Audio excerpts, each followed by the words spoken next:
സൂഫി board എന്ന പേരിൽ, Islamic സൂഫി board എന്ന ഇന്ത്യ എന്ന പേരിലൊരു സംഘടന 2013 നിലവിൽ വന്നിട്ടുണ്ട്.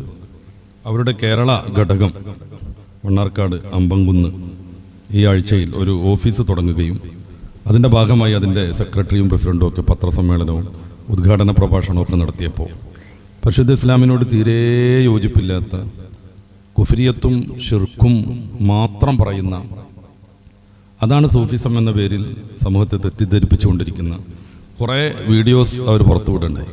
പത്രസമ്മേളനത്തിൻ്റേതുണ്ട്, അവരുടെ ഉദ്ഘാടന പ്രഭാഷണത്തിൻ്റേതുണ്ട്.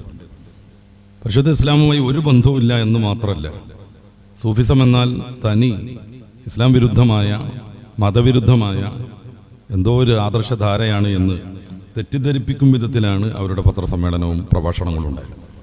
അതിൽ ഓരോ പോയിന്റും വിസ്തരിച്ച് ചർച്ച ചെയ്യാൻ നമ്മുടെ സമയം പര്യാപ്തമല്ലെന്ന് എനിക്ക് ശരിക്കറിയാം. ഏതാനും ചില കാര്യങ്ങൾ മാത്രം സൂചിപ്പിക്കാനാണ് അതുകൊണ്ട് തന്നെ ഞാൻ ആഗ്രഹിക്കുന്നത്. എന്തുകൊണ്ടെന്നാൽ ദാർശനികമായ കുറേ ചർച്ചകൾ ഇതിൽ കടന്നു വരേണ്ടതുണ്ട്.